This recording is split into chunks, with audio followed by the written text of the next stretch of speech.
Nabi-Nabi Bani Israel. Israel yang berhukum dengan Taurat. Berhukum dengan Taurat.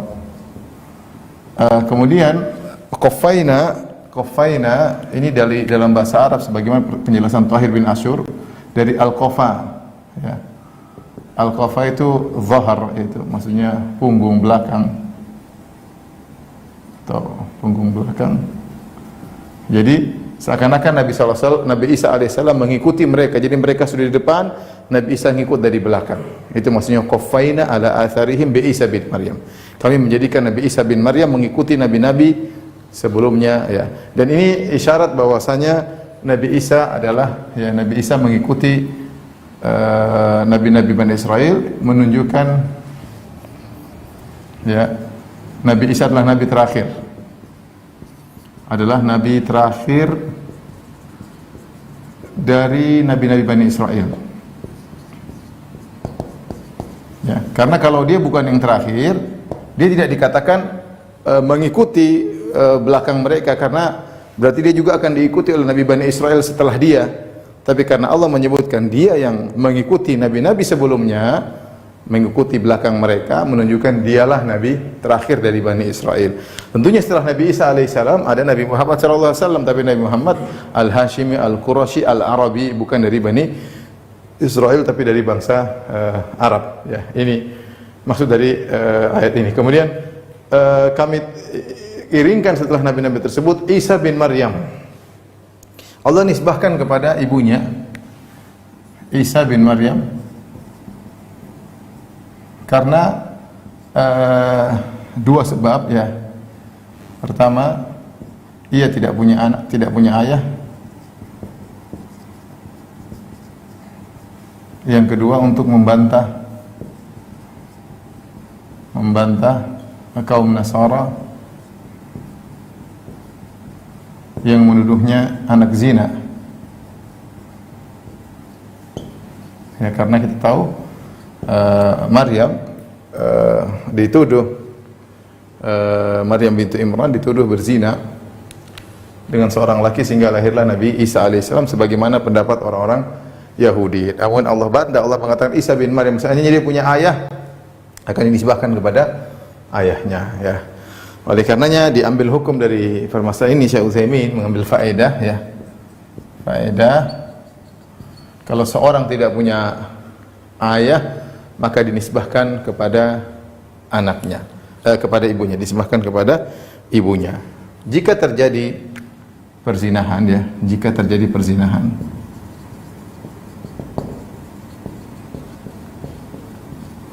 lalu lahir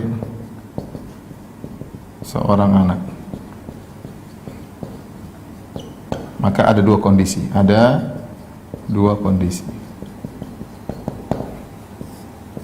Yang pertama, jika wanita yang dizinai atau yang berzina ternyata punya firas, itu punya suami, ya. Seorang laki-laki punya istri tersebut berzina dengan laki-laki lain, akhirnya mengandung dan punya anak. Bagaimana status anak tersebut? Anak tersebut dinisbahkan kepada sang suami, bukan kepada bapak zinanya. Maka dalam masalah ini anak dinisbahkan kepada bapak atau kepada suami wanita tersebut, kepada suami tersebut, bukan kepada bapak zinanya, bapak biologis.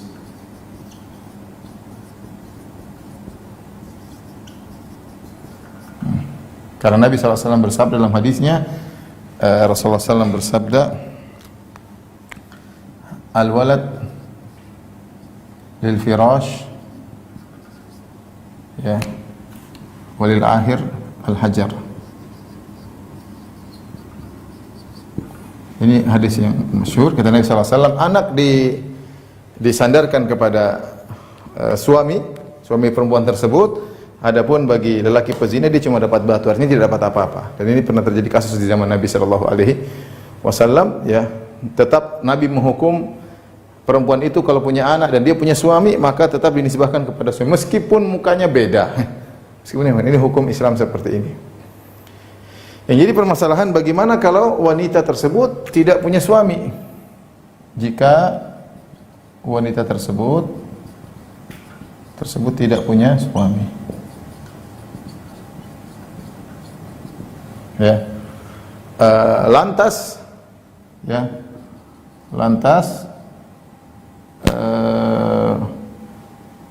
lelaki pezina atau bapak biologisnya mengaku itu adalah anaknya,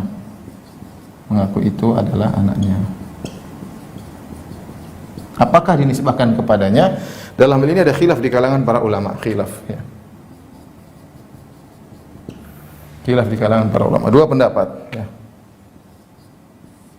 Pendapat pertama, pendapat sebagian salaf, pendapat Hasan al-Basri, kemudian pendapat Hasan al-Basri, Muhammad bin Yasar, kemudian Sulaiman bin Yasar, kemudian Muhammad bin Sirin, dan diikuti oleh Ibnu Taimiyah rahimahullahu taala, dan dipilih oleh Syekhul Utsaimin rahimahullahu taala.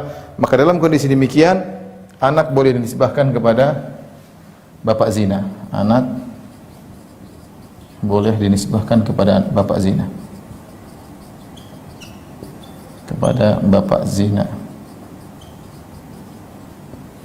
Kenapa? Apa bedanya dengan ini? Kalau ini ada yang ada aturannya, ya. Sementara wanita ini dia tidak punya firas, itu dia tidak punya suami. Dia tidak punya suami, yaitu mungkin wanita remaja kemudian berzina dengan lelaki remaja, kemudian akhirnya dia ngaku itu adalah anak saya, maka ya, ini dicambuk, ya, lelakinya dicambuk, perempuan dicambuk karena telah berzina, tapi anaknya dinisbahkan kepada dia karena memang secara biologis adalah anaknya. Beda dengan kasus ini. Kalau ini kasus ini ada munazi', yaitu ada lelaki yang mengatakan itu anak saya karena itu anak istri saya, kau tidak boleh, ya. Sudah. Dalam kasus yang pertama ada suaminya dan suaminya mengaku itu anak saya, maka dihukum kepada anaknya. Kasus ini bisa berubah.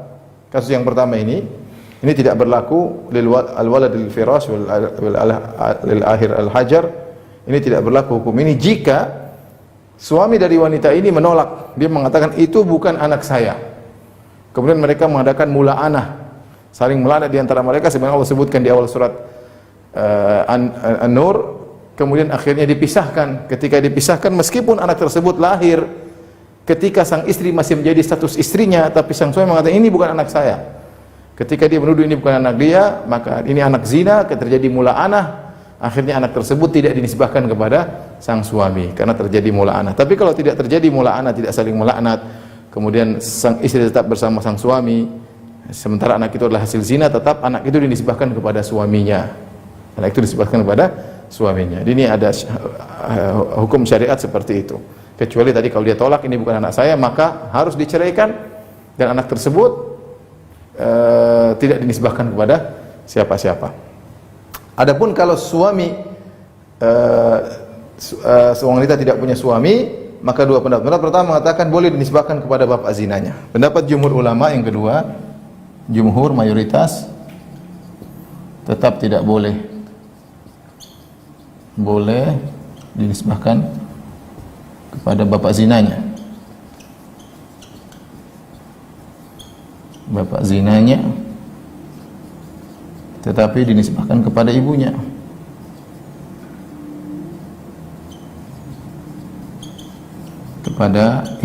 Ya. Ya, ini sekedar faedah berkaitan dengan ini. Jadi kalau ada khilaf di kalangan para ulama dalam hal ini, intinya jumhur ulama berpendapat jika ada anak zina, maka tidak boleh dinisbahkan kepada bapak biologisnya, ya. Dinisbahkan kepada ibunya. Kalau seandainya ibunya tidak punya suami, menisbahkan kepada ibunya, ya. Tapi kalau ibunya punya suami, ibunya ternyata berzina dengan laki-laki lain, dinisbahkan kepada suami ibunya. Wallahu a'lam bishawab. Baik, kita lanjutkan. Wa qafaina ala athirin bi Isa bin Maryam. Kami sertakan mengiringkan para anbiya dengan nabi terakhir dari Bani Israel, Nabi Isa bin Maryam, musaddiqan, yang membenarkan. Ini i'rabnya adalah hal. Ya, kalau kita belajar bahasa Arab hal, adapun sahibul halnya adalah ini Isa, ini sahibul hal. Kenapa saya jelaskan, nanti akan ada penekanan yang lain, ya. Ini hal, ya, sahibul halnya Nabi Isa bin Maryam. Tapi setelah itu kata Allah, musaddiqan lima baina yadayhi minat Taurat. Nabi Isa membenarkan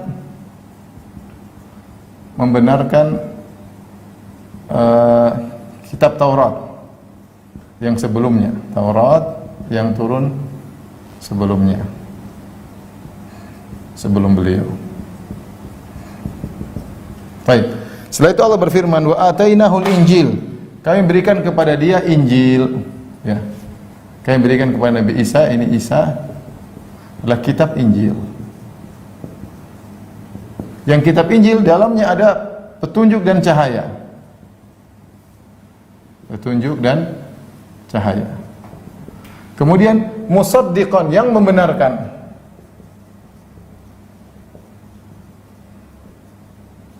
Apa yang membenarkan Taurat? Membenarkan Taurat. Baik.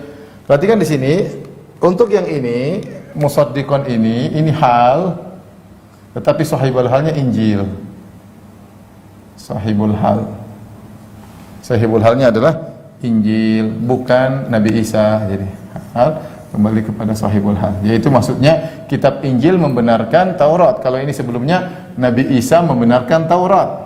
Apa bedanya antara ini dengan ini? Jelas berbeda. Kalau ini Allah menyebutkan Nabi Isa membenarkan Taurat. Kalau ini Injil membenarkan Taurat. Nabi Isa membenarkan Taurat, pembenarannya dengan menjalankan hukum, mempraktekkan pembenaran Nabi Isa. Nabi Isa kepada Taurat dengan mempraktekkan hukum-hukum Taurat. Hukum-hukum Taurat. Adapun pembenaran Injil kepada Taurat, ya, pembenaran Injil kepada Taurat, ya, dengan membenarkan hukum-hukumnya, membenarkan hukum-hukumnya.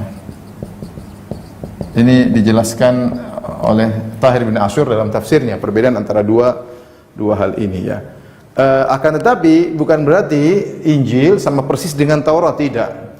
Injil ada perbedaan dengan Taurat. Injil memansuhkan sebagian hukum Taurat, ya. Ingat, Injil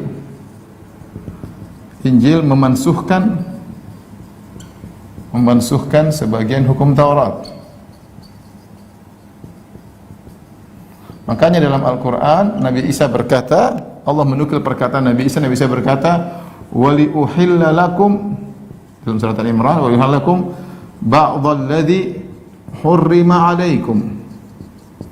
Kata Nabi Isa, untuk menghalalkan sebagian yang diharamkan bagi kalian. Aku ini datang untuk menghalalkan sebagian diharamkan bagi kalian di Taurat.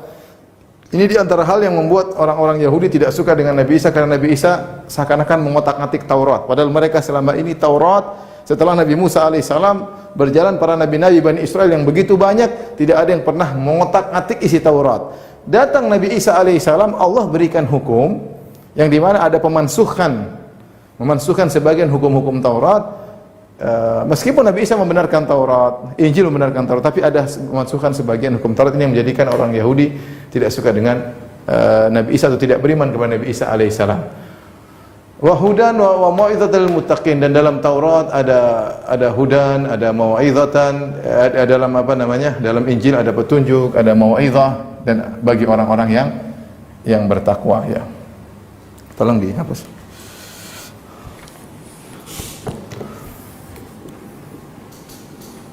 Setelah itu Allah berfirman, wal yahkum ahlul injili bima anzalallahu fihi. Kata Allah berfirman, maka hendaknya ahlul Injil, yaitu orang-orang Nasara, berhukum bima anzalallahu fihi, dengan hukum Allah yang ada dalam Injil tersebut. Wa man lam yahkum bima anzalallahu fa ulaika humul fasiqun. Barang siapa yang tidak berhukum dengan apa yang Allah turunkan, ya, maka dia termasuk orang-orang yang fasik. Jadi ini berlaku pada setiap hukum. Yang tidak berhukum dengan Taurat di zaman Yahudi, maka dia termasuk orang fasik. Yang tidak berhukum dengan Injil di zaman Nabi Isa, maka dia termasuk orang-orang yang fasik. Adapun firman Allah, wal yahkum ahlul injili bima anzalallahu fi, hendaknya ahlul injil itu kaum Nasara berhukum dengan hukum yang ada dalam Injil. Apa maksudnya? Apakah Injil masih benar sekarang? Ya, saya jelaskan sini. Allah Subhanahu wa taala berfirman, wal yahkum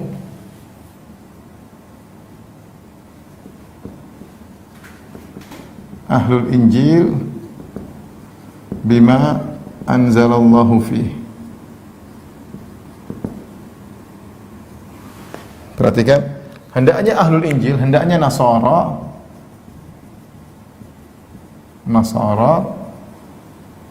berhukum dengan apa yang Allah turunkan di Injil.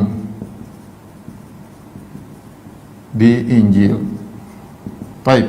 Apakah maksudnya Allah mengakui Injil sekarang? Apakah ini jadi pertanyaan? Apakah Injil masih benar? Masih benar? Sehingga kaum Nasara disuruh berhukum dengan Injil? Jawabannya ayat ini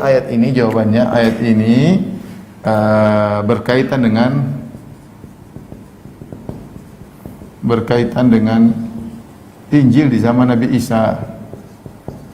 Zaman Nabi Isa, yaitu sebelum datang Rasulullah SAW.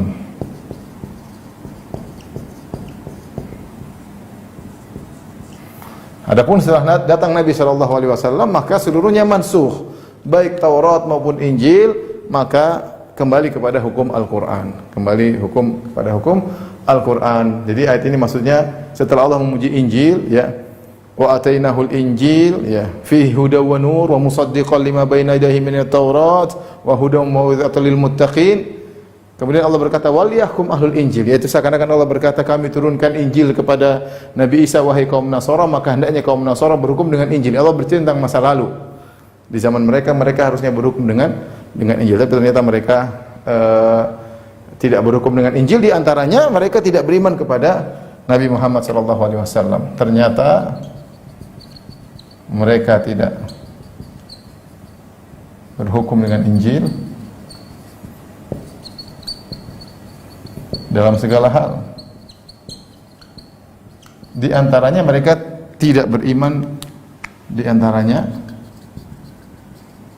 mereka tidak beriman dengan Nabi SAW. Kenapa? Padahal di Injil Allah Subhanahu wa taala telah menyebutkan tentang Nabi SAW dalam Injil, ya.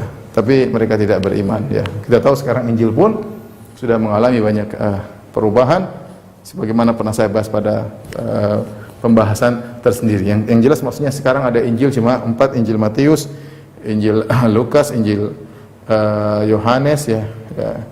Ini di antara Injil-Injil yang ada, ya. Tetapi Injil-Injil tersebut bukan Injil Nabi Isa alaihissalam, bukan Injil Nabi Isa alaihissalam. Dan sana ada Injil-Injil yang lain yang tidak diterima oleh Injil, mungkin lebih dari 10, ya, tidak diterima oleh pihak gereja. Di antaranya Injil Barnabas, Injil yang lainnya. Mereka hanya menerima Injil tersebut, Injil Lukas, Injil Yohanes, Injil Matius, yaitu Injil Lukas yang mereka terima, yang sekarang ada dalam Bible. Itu pun butuh pembahasan yang banyak, ya. Tapi intinya Injil Isa alaihissalam tidak ada sekarang di depan mata kita, tidak ada, dan tidak ada di hadapan mereka. Tidak ada Injil Isa yang Allah turunkan kepada Nabi Isa alaihissalam, tidak ada. Yang ada adalah orang-orang ini, Matius, Lukas, Yohanes dan Markus. Mereka menulis tentang Nabi Isa, ya, tentang Nabi Isa. Wa man lam yahkum bima anzalallah fa ulaika humul fasiqun. Barang siapa yang tidak berhukum dengan hukum Allah, maka mereka orang fasik, ya. Baik Yahudi tidak berhukum dengan Taurat adalah fasik, Nasara tidak berhukum dengan Injil adalah fasik. Baik, kita lanjutkan ayat berikutnya.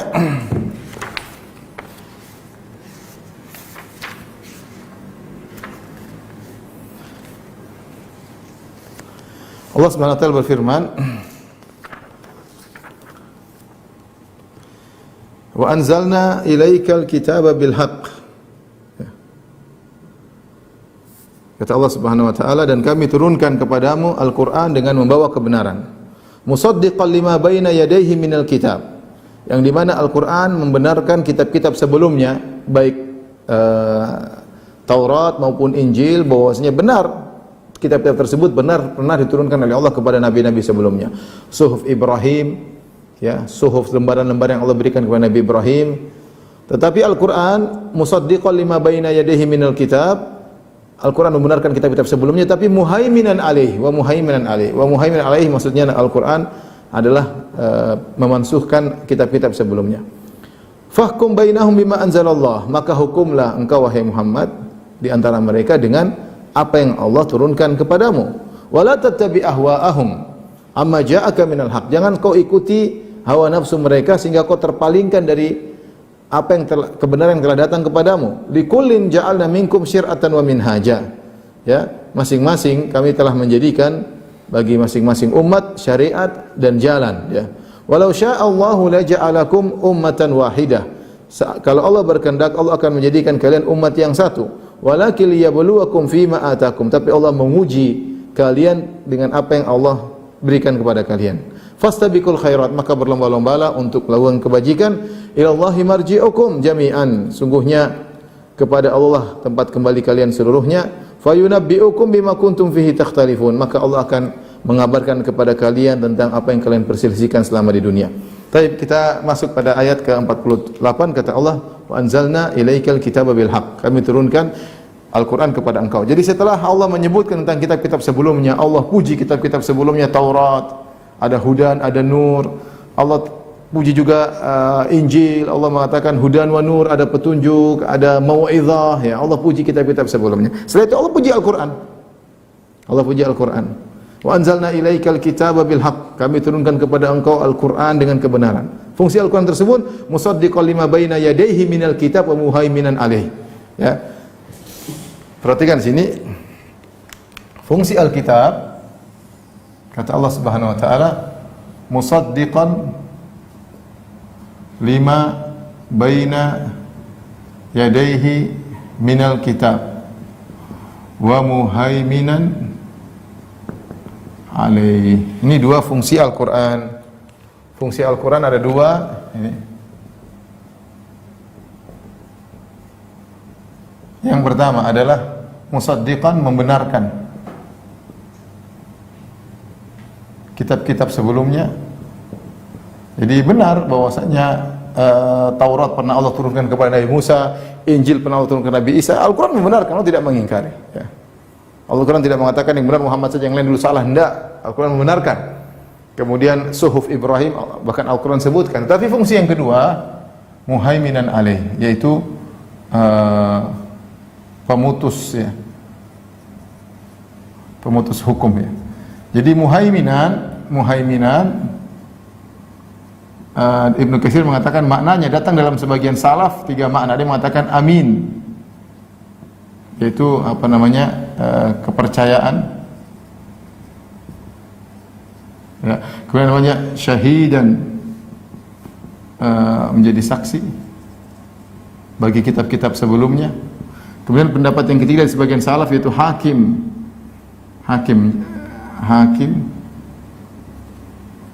menjadi hakim bagi kitab-kitab sebelumnya, kepercayaan bagi kitab-kitab sebelumnya. Yang ini semua maknanya mirip-mirip, kata Ibnu Katsir rahimahullahu taala. Intinya Al-Qur'an itu, ya, sebagai penentu, muhaimin sebagai penentu, ya, dan memansuhkan kitab-kitab sebelumnya. Oleh karenanya Al-Qur'an kalau kita lihat cukup lengkap, lebih lengkap daripada Taurat, lebih lengkap daripada Injil, ya. Al-Qur'an 6.200 ayat lengkap, dengan apalagi dengan tafsirnya dari hadis-hadis Nabi SAW.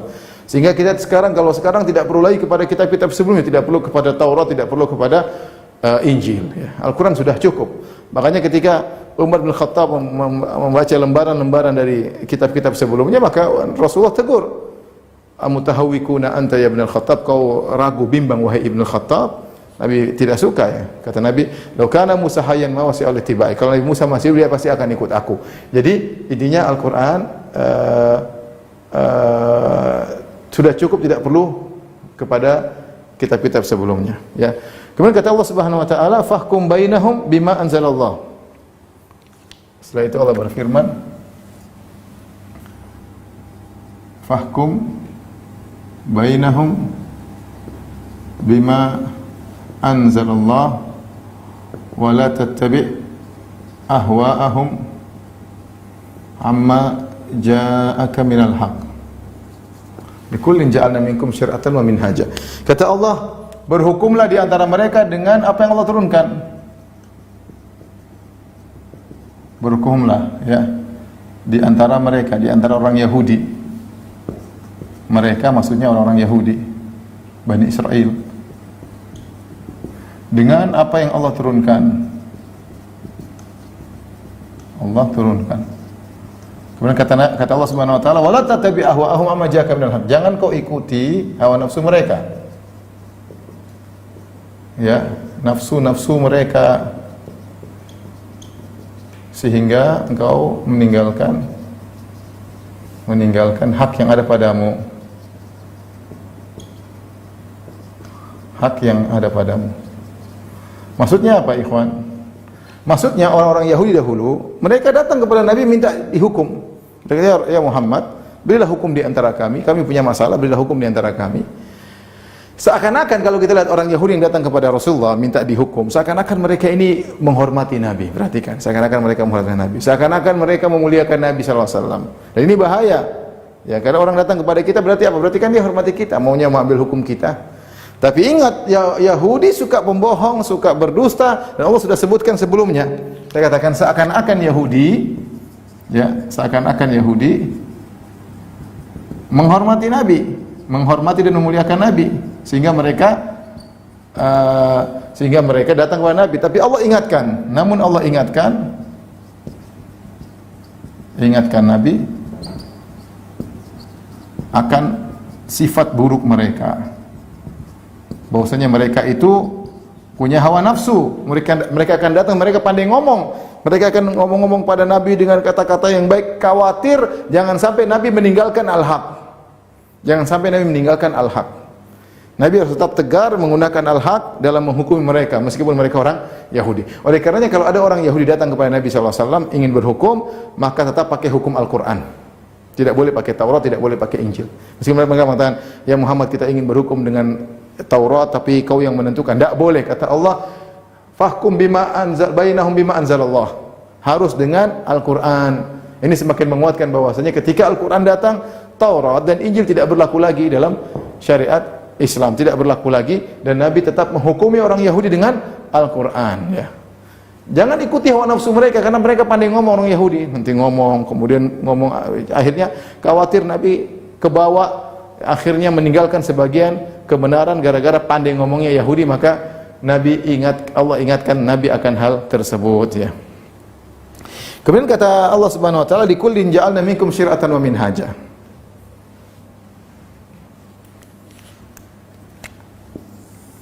Ya. Perhatikan di sini kata Allah Subhanahu wa taala, "Likullin ja'alna minkum syir'atan wa minhaja. Walau syaa Allah la ja'alakum ummatan wahidatan walakin liyabluwakum fima atakum." Ya.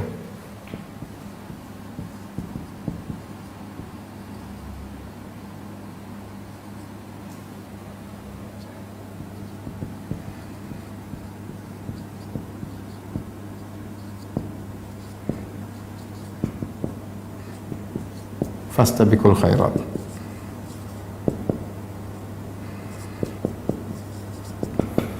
Perhatikan di sini Allah mengatakan, kami jadikan bagi masing-masing umat kami jadikan ya syariat dan jalan. Jadi masing-masing punya spesial ya.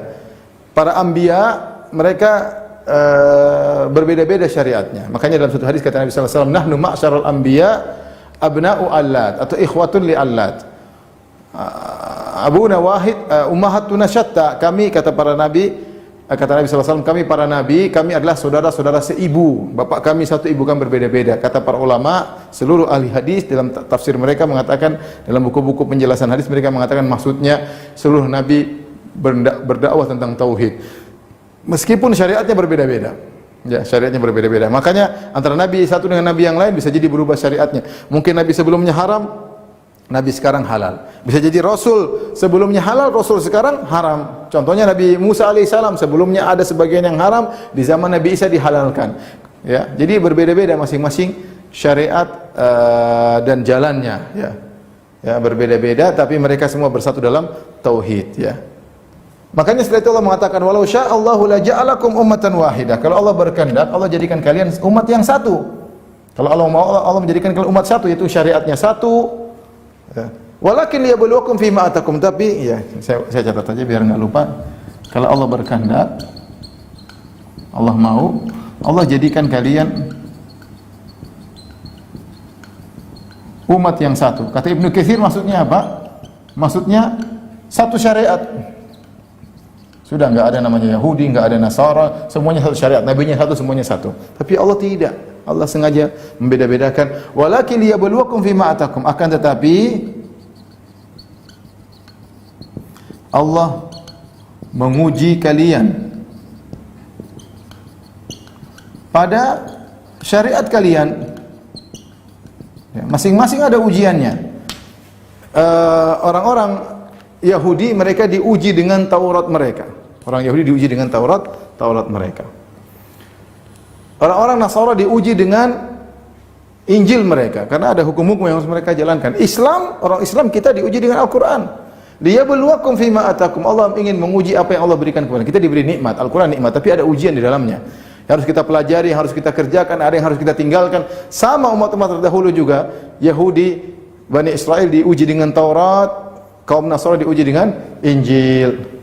Maka setelah itu Allah berkata, fastabiqul khairat, berlomba-lombalah dalam kebajikan. Ya, dalam kebajikan.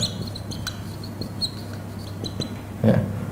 Berlomba-lomba dalam kebajikan. Kata Allah Subhanahu wa taala, ya, ila Allahi marji'ukum jami'an fayunabbi'ukum bima kuntum fihi takhtalifun. Kenapa? Karena kalian akan kembali kepada Allah. Ila Allahi marji'ukum jami'an, tempat kalian kembali semuanya kepada Allah. Fayunabbi'ukum bima kuntum fihi takhtalifun, maka Allah akan kabarkan kepada kalian tentang apa yang kalian perselisihkan, ya. Karena kalian semua akan kembali kepada Allah. Dan Allah akan mengabarkan kepada kalian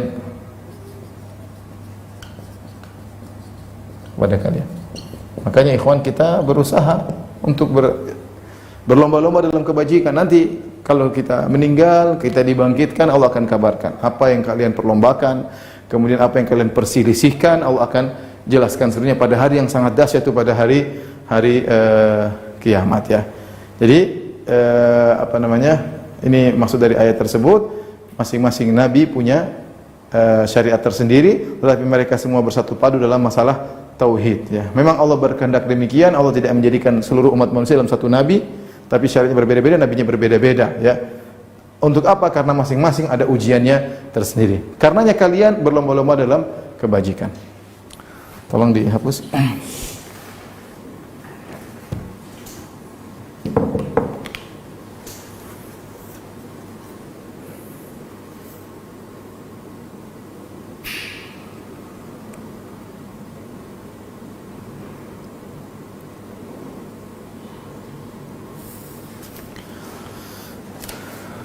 Kita lanjutkan ayat berikutnya, saya bacakan terlebih dahulu. Allah berfirman, wa anihkum bainahum bima anzalallahu wa la tattabi' ahwa'ahum. Allah ingatkan lagi, hendaknya engkau berhukum di antara mereka, wahai Rasulullah, bima anzalallah, dengan hukum Allah. Jangan berhukum dengan Taurat, jangan berhukum dengan Injil. Wa la tattabi' ahwa'ahum. Allah ulangi lagi, jangan kau ikuti hawa nafsu mereka. Ini menunjukkan Allah mendatangkan ahwa dengan jamak. Mereka punya hawa nafsu masih pandai ngomong, mungkin ngomong begini, ngomong begitu. Banyak yang mereka bisa omongkan untuk merayu Nabi sallallahu alaihi wasallam. Maka Allah mengatakan la tattabi' ahwa'ahum, jangan kau ikuti hawa nafsu mereka. Wahdharhum, waspadalah, an yaftinuka an ba'dhi ma anzalallahu ilaik. Berhati-hatilah kepada mereka supaya mereka tidak memalingkan kamu dari sebagian apa yang telah Allah turunkan kepadamu. Ini keinginan, kata Syekh Utsaimin rahimahullah, cita-citanya orang Yahudi apa? An yaftinuk, untuk beri fitnah kepada engkau.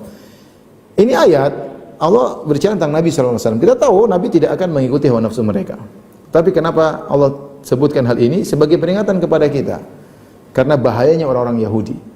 Nabi saja Allah ingatkan, wala tattabi' ahwa'ahum. Padahal Nabi tidak bakalan ikut mereka, tapi Allah ingatkan, jangan kau ikuti hawa nafsu mereka. Hawa nafsu mereka banyak, mereka pandai ngomong. Ide-ide mereka banyak.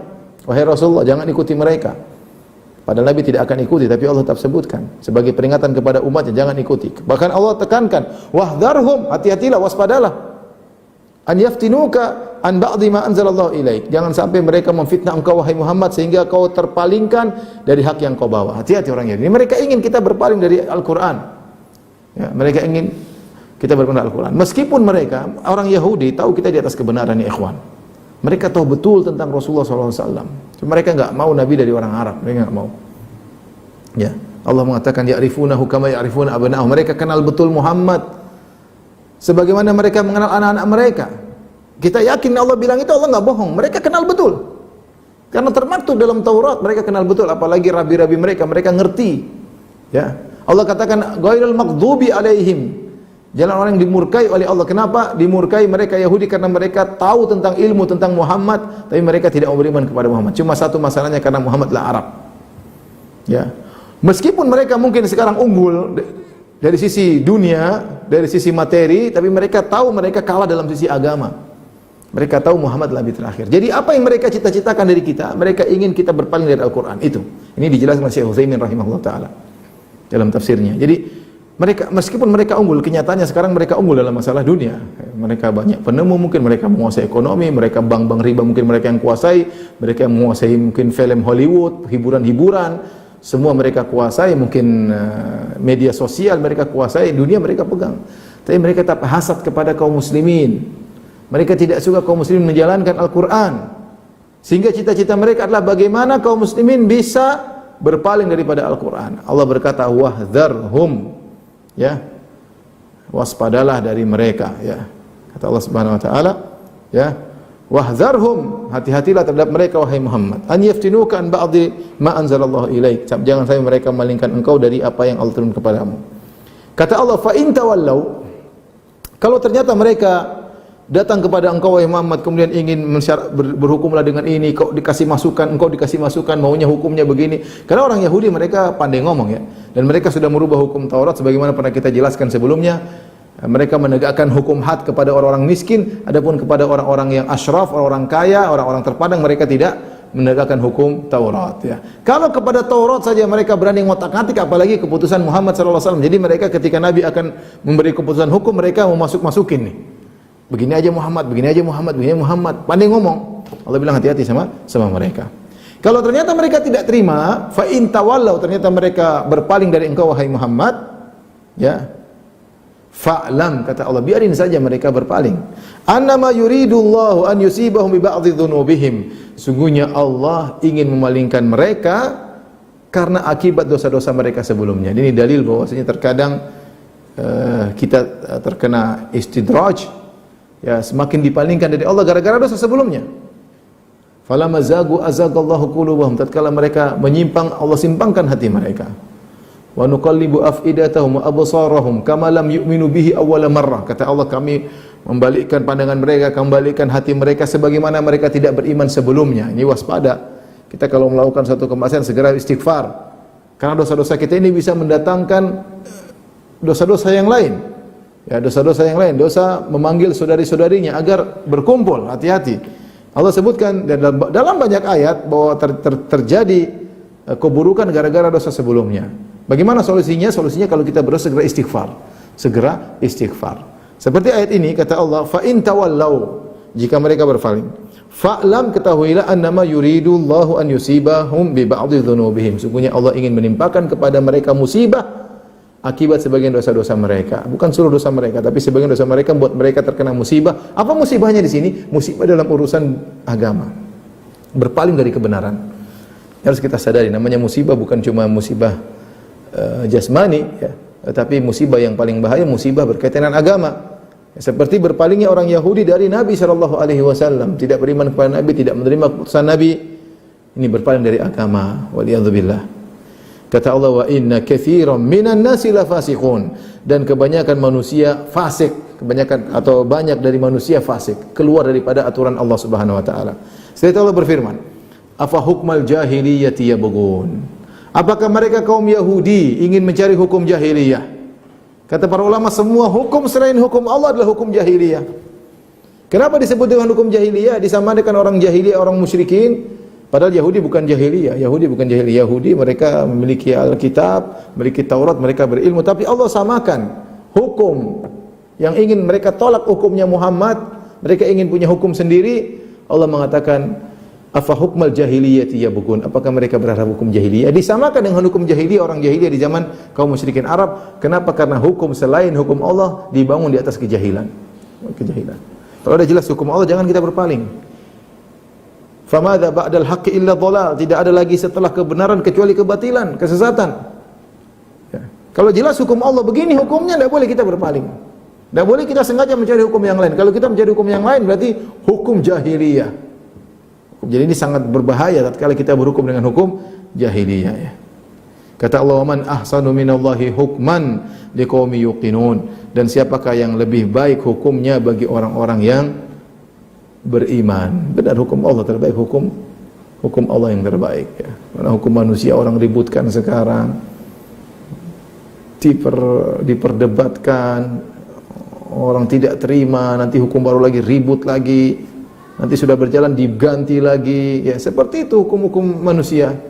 Hukum-hukum manusia, maka seorang berusaha kalau menciptakan suatu hukum berusaha mendekatkan kepada hukum Allah Subhanahu. Kalau tidak ada nas, perkara-perkara ijtihadiyah, maka berusaha dekatkan kepada hukum Allah Subhanahu wa taala. Kalau nasnya datang hukumnya begini, maka tidak boleh kita langgar sama sekali. Lihatlah sekarang kondisi-kondisi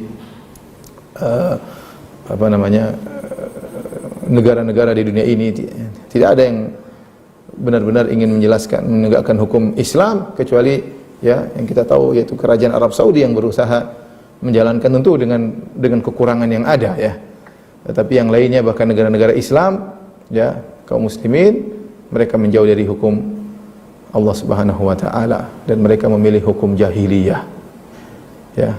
Kita hanya bisa berdoa semoga Allah mengembalikan, ya, kebaikan kepada mereka agar mereka bisa kembali memperjuangkan hukum Allah Subhanahu wa taala, hukum yang terindah, yang terbaik. Wa man ahsanu minallahi hukman. Hukum siapa yang lebih baik daripada hukum Allah? Adakah yang lebih baik hukumnya daripada hukum Tuhan? Sementara sebagian orang mencibir hukum Allah, sebagian orang menghina hukum-hukum Allah, sebagian orang tidak pede dengan hukum Allah. Tuhan yang menciptakan kalian lebih tahu tentang kemaslahatan kalian. Tapi demikianlah, karena dunia, karena cinta dengan jabatan, dan karena hal-hal yang lainnya, hukum Allah mereka campakkan. Wa man ahsanu minallahi hukman. Dan siapa yang lebih indah hukumnya, yang terbaik hukumnya, kecuali hukum Allah, bagi orang yang yuqinun, bagi orang yang beriman. Wallahu ta'ala alam bisawab. Ini saja yang mungkin saya sampaikan, karena ayat berikutnya berkaitan dengan Al-Maidah ayat 51, ya, yang sempat heboh pada waktu-waktu sebelumnya.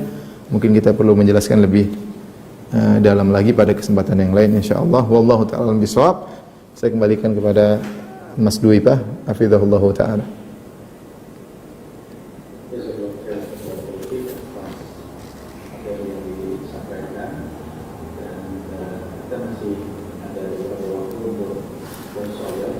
Ya, silakan.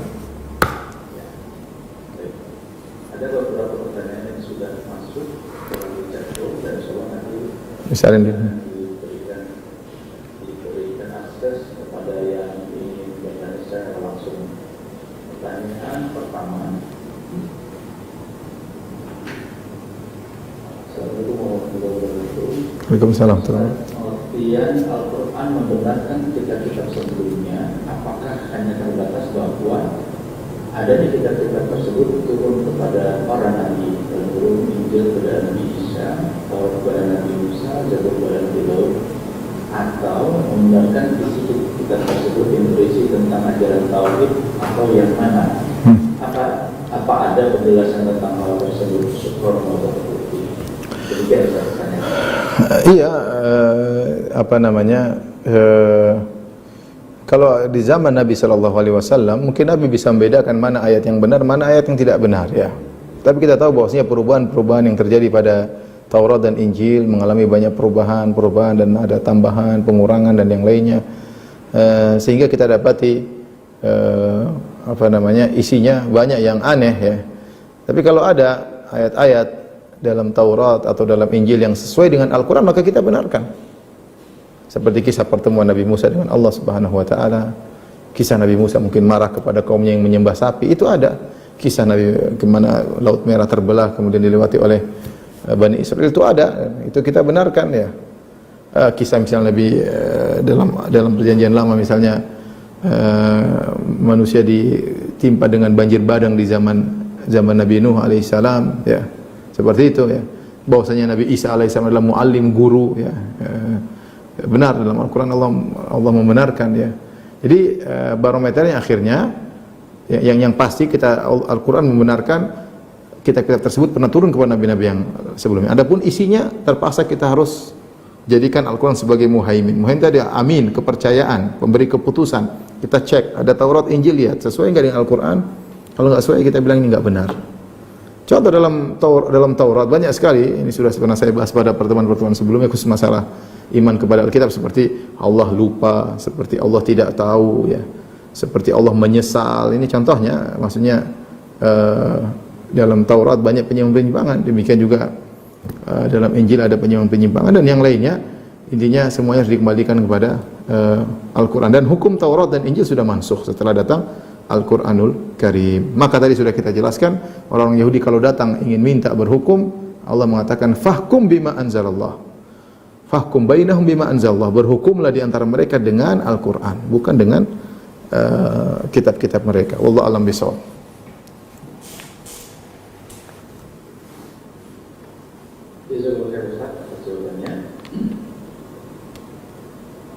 Ada pertanyaan selanjutnya, saya bacakan dari Jatuh. Ustaz, Afwan beberapa usia 7 tahun pernah bertanya, bukankah Allah Maha berkehendak terhadap segala sesuatu? Apakah memang berkehendak Allah juga syaitan menjadi sesat dan menyesatkan? Apa makna khawatir salah dalam menjawab pertanyaan tersebut? Demikian tadi. Ya, semuanya yang ada di alam semesta ini, semua yang terjadi memang kehendak Allah Subhanahu wa taala. Tapi timbul pertanyaan, kenapa Allah berkehendak demikian? Nah, kita tidak tahu. Itu rahasia Allah Subhanahu wa taala. Sebagian ada perkara yang Allah tunjukkan hikmahnya, sebagian Allah kita tidak tahu. Contoh sederhana, contoh tentang Adam digoda oleh iblis. Yang ciptakan iblis Allah Subhanahu wa taala. Iblis suruh sujud kepada Adam, iblis tidak mau. Kemudian iblis berjanji untuk menyesatkan Adam. Iblis diberi izin oleh Allah untuk menggoda Adam, di surga. Ya. Kemudian iblis minta izin agar ditunda kematiannya sampai hari kiamat. Allah kasih izin. Ya. Dan Allah sudah bilang sama malaikat, aku akan ja'ilun fil ardi khalifah. Aku akan menciptakan manusia di bumi. Tapi pertama Allah ciptakan di langit. Ya. Pokoknya akan turun ke bumi. Bagaimana caranya itu urusan Allah Subhanahu wa taala. Tapi semua sudah Allah takdir, ada proses. Ternyata prosesnya Adam alaihissalam disuruh, iblis suruh sujud enggak mau, kemudian Adam dimasukkan surga, kemudian iblis menggoda. Ini semua sudah ditakdirkan oleh Allah Subhanahu wa taala. Ini mungkin kita katakan benar, Allah ciptakan iblis, Allah ciptakan syaitan, Allah mengizinkan mereka untuk menggoda, ya. Karena memang kita kalau jelaskan sama anak-anak, kita bilang karena memang dunia ini adalah ujian. Allah memang menciptakan kita untuk diuji, maka Allah ciptakan manusia, Allah ciptakan yang mengujinya. Yang mengujinya itu syaitan. Ya, anak-anak mungkin cukup di situ. Kalau dia bertanya kenapa Allah ciptakan syaitan, ya susah. Kita bilang itu urusan Allah Subhanahu wa taala, ya. Kenapa iblis harus jadi iblis? Kita bilang urusan Allah Subhanahu wa taala. Tapi kita jawab secara sederhana bahwasanya dunia ini adalah medan ujian, ya. Tabarakalladzi bi yadihil mulku wa ala kulli syai'in qadir alladzi khalaqal mauta wal hayata liyabluwakum. Allah telah menciptakan kematian kehidupan untuk menguji kalian. Dan dalam proses ujian tersebut ada iblis, ada syaitan, ada Fir'aun, ada Abu Jahal, ada Muhammad sallallahu alaihi wasallam, ada Nabi Musa alaihi salam. Ya, ada orang soleh, ada orang kafir, dan seperti itu namanya ujian. Ya, biarkanlah ujian tersebut berjalan. Semuanya nanti ada pengkabarannya pada hari kiamat dari Allah Subhanahu wa taala. Allah alam bisawab. Terima kasih Ustaz atas jawabannya. Akan membaca kembali pertanyaan selanjutnya yang sudah masuk lagi chatting. Assalamualaikum, izin bertanya Ustaz, bagaimana caranya mengingkari hukum selain hukum Allah? Jazakallahu khairan. Tentu selain hukum Allah, jadi hukum, ya, ada hukum-hukum yang jelas. Ada hukum, kalau kita bicara hukum di suatu negara, ada hukum jelas seperti hukum Allah yang tidak boleh diganggu-gugat, seperti hukum hudud. Ya, ada hukum-hukum banyak ditulis oleh para ulama, hukumnya begini. Ada hukum-hukum yang berkaitan dengan kemasyarakatan, berkaitan dengan hubungan antara satu negara dengan negara yang lain. Ini terkadang tidak ada nas yang tegas, jadi ini butuh melihat masalah dan mudarat, seperti hukum misalnya di Pak RT, di kita lingkungan RT, bagaimana tentang kerja bakti, bagaimana iurannya. Ini masalah seperti ini ringan. Artinya selama tidak berbuat zalim, karena syariat melarang kezaliman, ada keadilan, ya.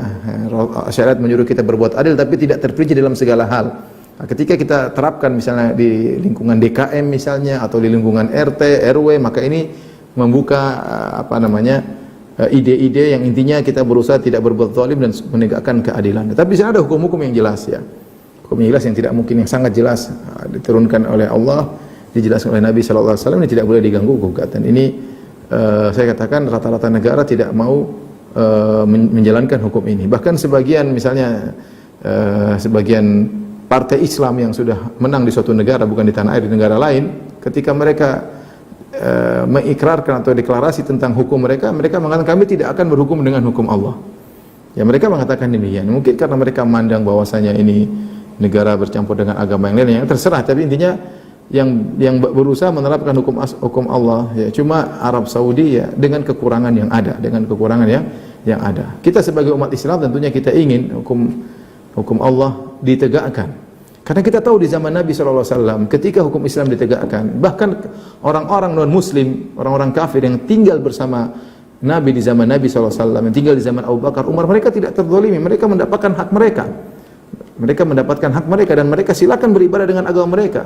Mereka mendapatkan kedamaian, mendapatkan keadilan di bawah naungan hukum Islam. Kenapa kita tidak pede dengan hukum Islam? Karena hukum Islam itu adalah hukum yang tidak akan menimbulkan kesejahteraan. Hukum Islam tidak akan menimbulkan ketentraman. Ini adalah suudzon kepada Allah Subhanahu wa taala. Hukum ini pernah diterapkan di zaman Nabi, diterapkan di zaman Abu Bakar, diterapkan di zaman Umar, diterapkan di zaman Ali, di zaman Utsman. Dan di situ orang-orang kafir dzimmi mendapatkan ketentraman. Bahkan para ulama menulis tentang ahkam ahli dzimmah. Ibnu Qayyim punya buku ahkam ahli dzimmah, tentang hukum-hukum berkaitan dengan non-muslim yang tinggal di wilayah kaum muslimin, ya. Nabi yang berkata, "Ala man dzalama mu'ahadan." Ketahuilah siapa yang menzalimi kafir dzimmi, kafir mu'ahad, atau intaqasa, atau menjatuhkannya, atau kallafahu fawqa taqati, atau menugaskannya di luar kemampuannya, ya, atau akhadha malahu bi ghairi tibi nafsihi, atau mengambil hartanya tanpa ada keridhaannya, fa ana hajiju yaumil qiyamah. Aku akan berdebat dengan dia, akan berbantah-bantah dengan dia pada hari kiamat. Artinya Rasulullah mengancam, saya akan bela orang kafir dzimmi tersebut pada hari kiamat kelak. Jadi ya, yang bisa kita lakukan ikhwan dan akhwat yang dirahmati Allah Subhanahu wa taala, kita menyampaikan agama Allah. Kita berdakwah semampunya. Ya, ini adalah sarana menuju kepada impian kita. Tetapi kalau tidak tercapai, itu kembali itu hak urusan Allah Subhanahu wa taala. Yang penting kita berusaha bertauhid kepada Allah dan berusaha menjalankan hukum Allah pada pribadi kita semaksimal mungkin. Ya, pada pribadi semaksimal mungkin. Mudah-mudahan di kemudian hari, entah kondisi kayak apa, mudah-mudahan banyak orang lebih paham tentang indahnya hukum Islam. Kita harus jelaskan. Mudah-mudahan di kemudian hari ada yang mau menjalankan hukum Islam. Wallahu a'lam bishawab.